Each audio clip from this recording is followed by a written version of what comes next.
how I learned of Tony's artwork is there's a place in Seattle called the Dilla Room. It's not a tiki bar, but there's a tiki bartender there. His name is Justin. Do you know how to say his last name?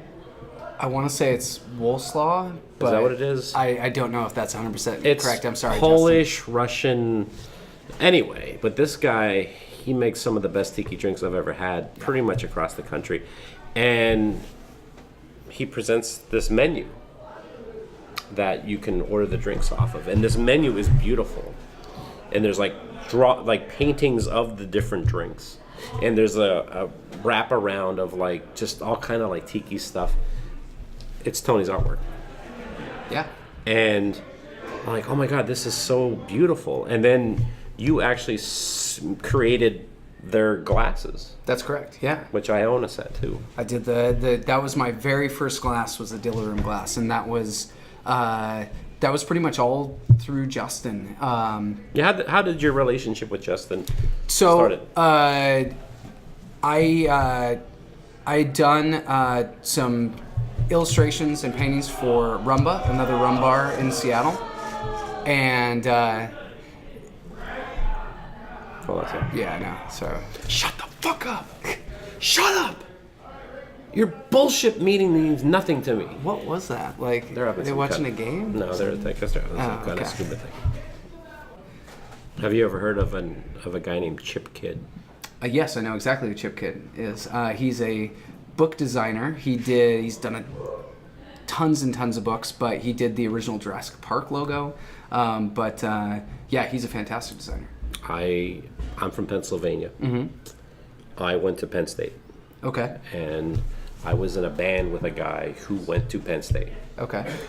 And he went to Penn State to be a graphic designer. Right. And Chip Kidd was, his teacher at Penn State taught Chip Kidd. Okay. And Chip Kidd wrote a book called The Cheese Monkeys. Okay. And it was about his time at Penn State.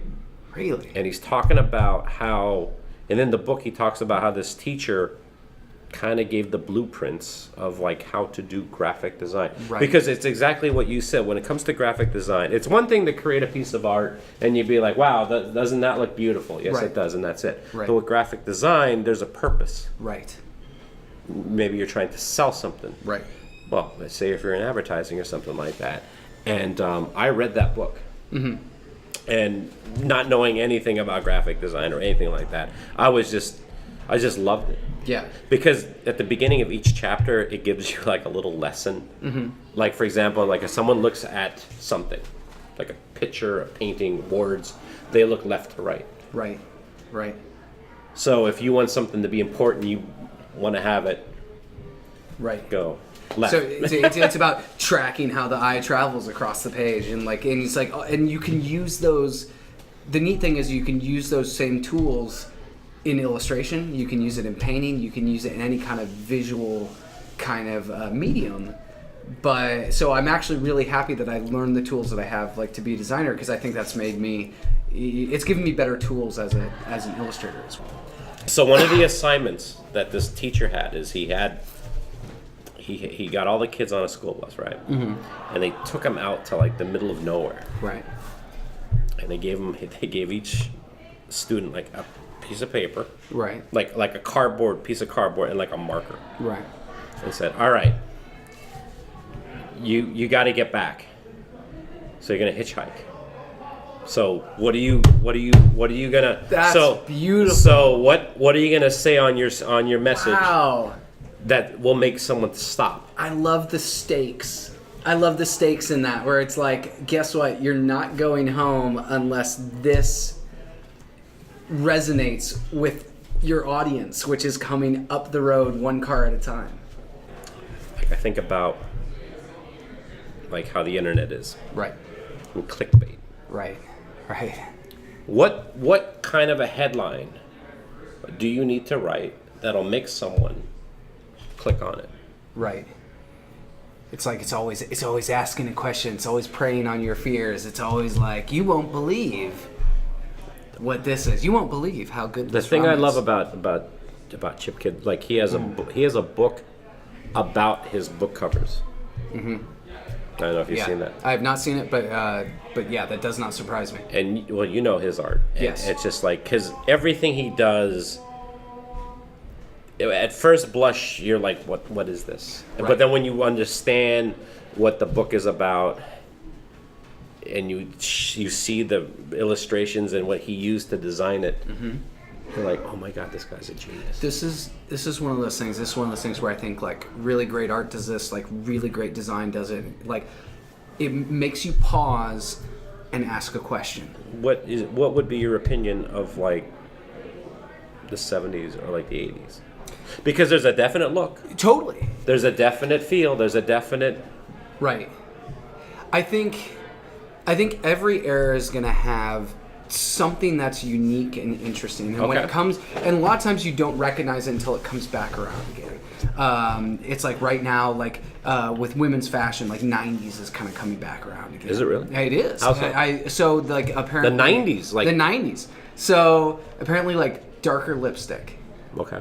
And bodysuits, if you remember those. Like there's a few things that are kind of working their way back, and so and I feel like the like quote unquote like kind of hipster look. It's like there are combinations. There's a bit of grunge in that. There's a little bit of there was a big 80s kind of vibe, and that's kind of slowly drifting out. The 80s, I really honestly don't think the 80s held up. I definitely think it's almost like a novelty. Decade. It is a little bit, but it's that doesn't mean it doesn't have an aesthetic. But whether that's a good aesthetic or not is another thing. Yeah, pretty much up to the late 60s. Right.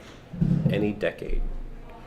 It's like cool, like stuff from the early 60s. Mm-hmm. Anything. Right. Cars, fashion, music. Right. Illustration is cool. 50s, same way. 40s, same way. Yeah. 30s, same way. Yeah. I'll even go back to the 20s when you're even going into like Art Deco. Yeah. And all that. I mean, Art Deco is timeless. It's beautiful. Yeah. The 1910s, well, right. That's before the internet. Okay. So, but going into the late 60s, into the 70s, into the 80s, there was an aesthetic, there was a look. But I honestly don't think that it doesn't hold up. It's not quote unquote cool. Right. Like my favorite TV show is Mad Men. Right. I love Mad Men when it came out. I mean, just like I don't even need to listen to what they're saying. It looks beautiful. Like just everything is like the cars, what they're wearing, just everything is beautiful. And it's I mean, to me it's timeless, meaning that like I still think that that's cool. 100%. And I think there's a lot of people that think that that's cool. Right. I really honestly can't see a lot of people, like even like as you're saying, how people were getting interested into the 90s, how like someone could see someone like Cyndi Lauper and be like, oh, that's cool. Right. Okay. The 80s look ridiculous. They are pastel colors. Yeah. You remember it was where it's like it's like if you look at it from an artistic. It looks like a Nintendo video game. Right. But is it like is there a value there? Maybe less so. Like I feel it could be. I think the 90s. I honestly feel as I'm getting older, I'm starting to have more and more of an appreciation for the 90s. Yeah. Because it seems to me like the 90s, everyone kind of brought it back. It was a little. It kind of brought things back down to earth a little bit. I mean, whether or not what your feelings of like grunge music is. No. But what I liked about it was that it's just like normal dudes up on stage playing. Well, opposed to David Lee Roth wearing spandex and guys wearing guys with the hair. But it was ridiculous. But grunge was a response to hair metal and butt rock from the 80s. It was like, Kurt Cobain didn't want to be Poison. It was definitely an optimistic time. I mean, you got to think like World War II was done. We just beat the Germans. Right. Now we can get back on with our lives. People actually had money. Right. Wow, we can actually buy a house. We can have a car. Right. There were some good times. Yeah.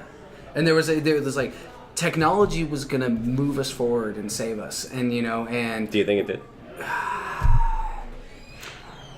I don't know, man. Like lately I've been having a real kind of issue with with the constant cell phones. And this is old guy like shouting at a cloud, but like I think one thing, because I even struggle with it as well, is What's that all your best ideas come when you're bored. Because you need space. You need space in your head for ideas to percolate. So when you whip out your phone, whether you're sitting on the bus or you're just waiting for someone to pick you up or you're doing whatever, you have 3 minutes that you're just waiting for anything, for something to come out of the microwave. Everybody's checking their phone. Yep. And I think that's going to be a big detriment, because it's like, that's why people always come up with ideas in the shower. Have you ever been to the Farnsworth House in Illinois? No, I haven't. Oh my God! You've seen pictures though. You've seen, you know what I'm talking about. It's this Which house. one is that? It's a steel home. It's a steel home, but it's like just literally like just all glass windows. Yes. Okay. Yeah. And the whole idea is exactly what you said. A lot of Right. the Palm Springs homes is the fact that like you're trying to blur where you're home and then nature begins and starts.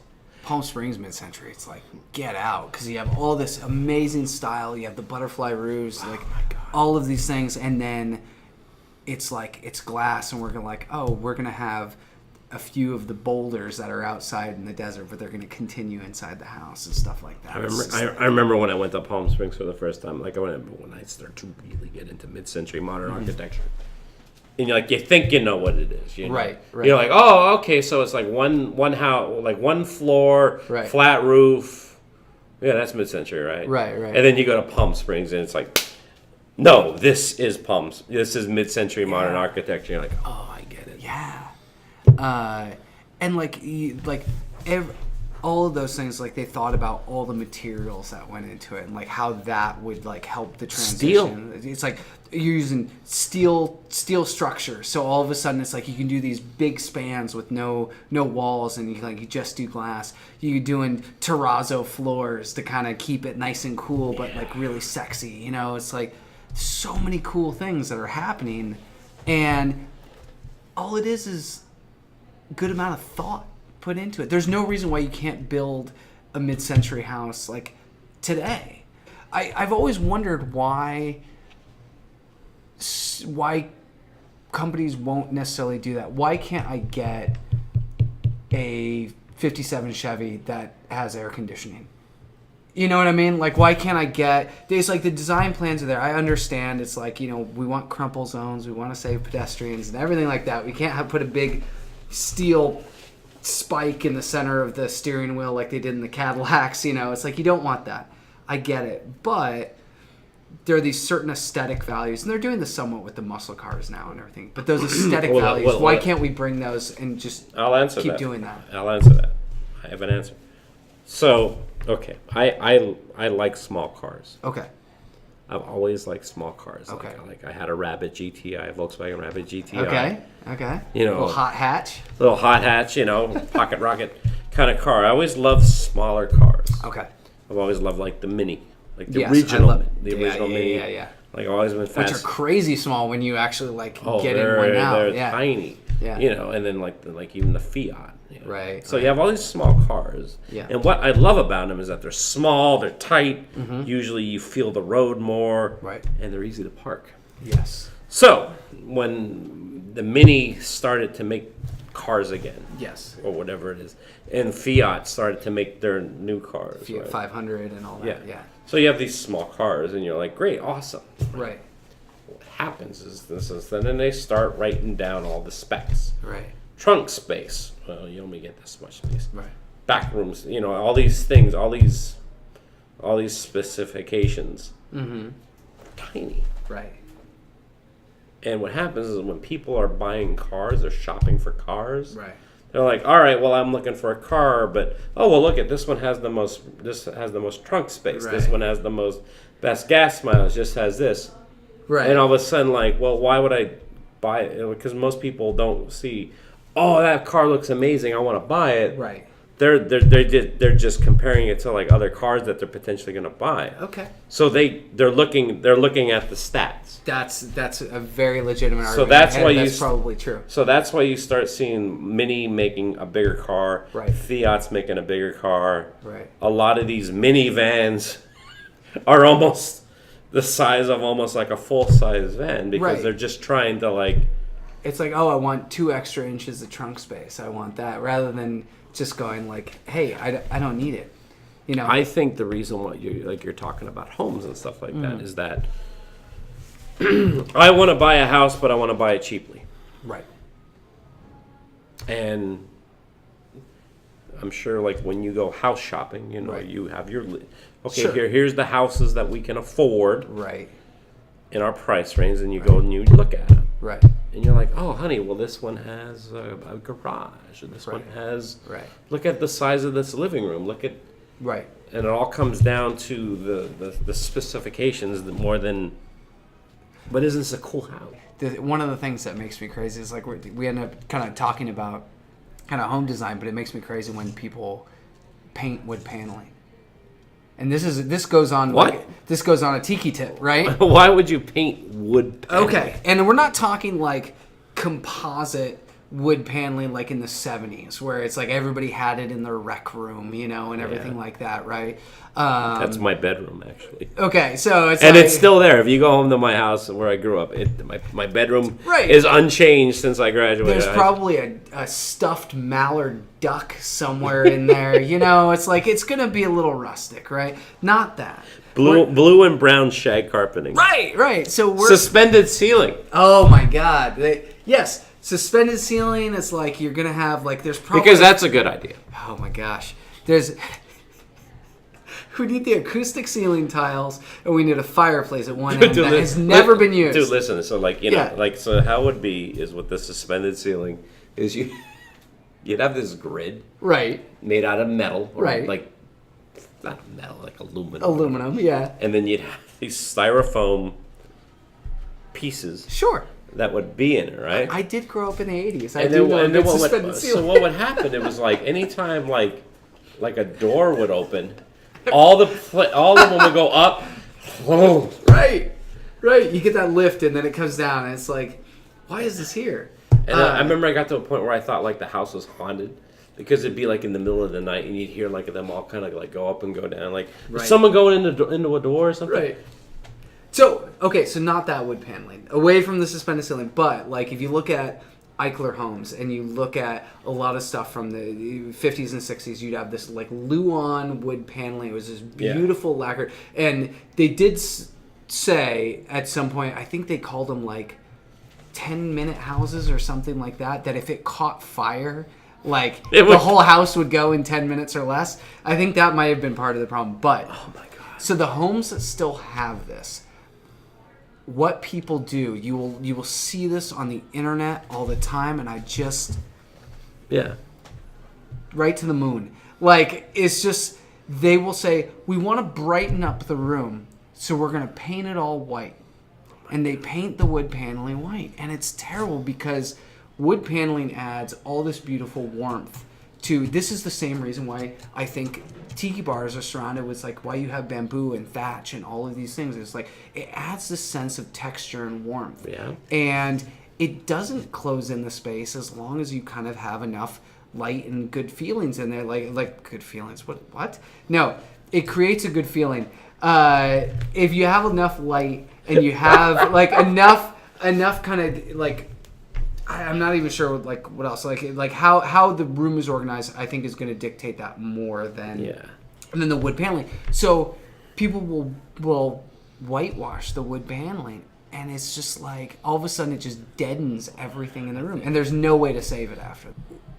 When there's that scary time period where something's not old enough to be interesting, but it's old and too old that it's dated.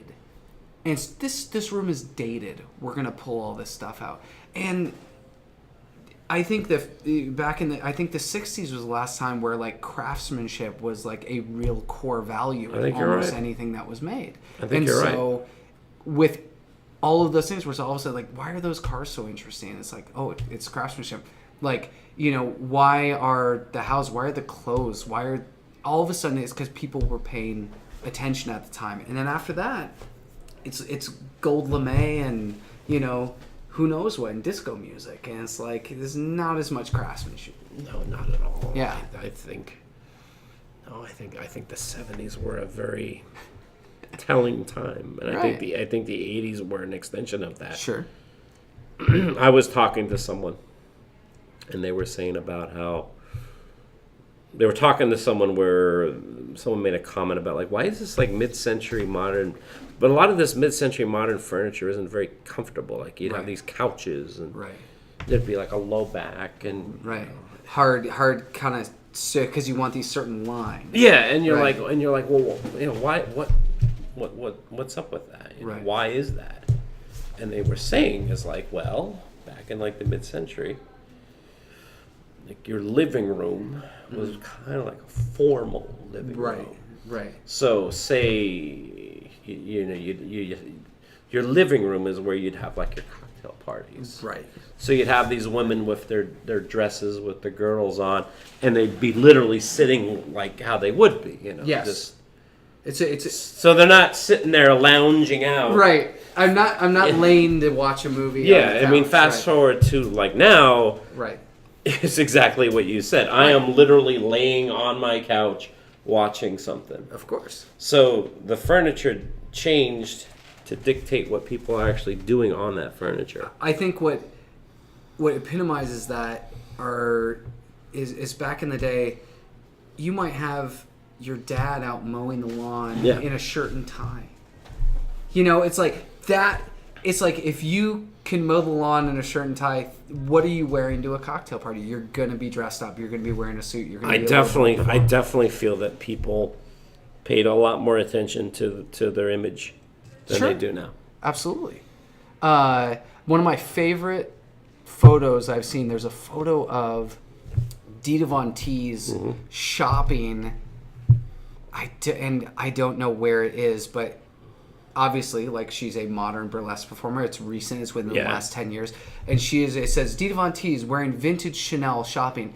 And then just over her shoulder, out of focus, are two people that are slovenly in T-shirts, like, you know, just like sneakers, baseball cap, and everything. And the contrast is unbelievable because you have somebody that really cares about what her appearance is versus somebody that doesn't necessarily. And I think that's kind of the difference. That's my interest in what happened with Tiki. Right. I am at a point where I just go to tiki bars to drink. Right. The only time I'm not is like, say, if I'm with a friend or I'm with friends and they want to go somewhere. Right. All right, I'm along for the ride. But if you ask me, where would you want to go? I would want to go to a tiki bar every time. The reason why is the decor. Right. It's a unique experience that you can't get anywhere else. Mm-hmm. Image is everything. I mean, the decor is everything when it comes to this. I mean, just like what we're wearing, you know. I mean, you don't get this at a normal bar. At a normal bar, you're just drinking. Absolutely. But like, this is beyond drinking Mai Tais. It's a lifestyle.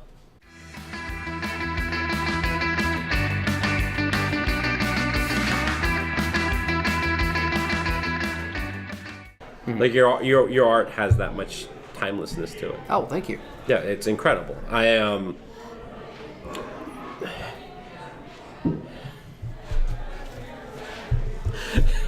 don't know where to go from there. Hold on. No, that's right. No, that's it's hard for me to respond to like that. He's like, because I like. You're fucking amazing, Yeah, man. thank you. Yeah, it's just like, Tony, you're incredible. remember that part in Terminator 2? You're the only good thing about Seattle, and then you moved away. Sorry. Hey gang, this is Tiki with Ray, and I just want to say thank you very much for checking out my video. I hope you enjoyed it. And if you want to see more episodes, click on the subscribe button. And if you liked the video, give it a like. That would mean a lot to me. And if you have any comments or suggestions, please leave a comment in the comment section below.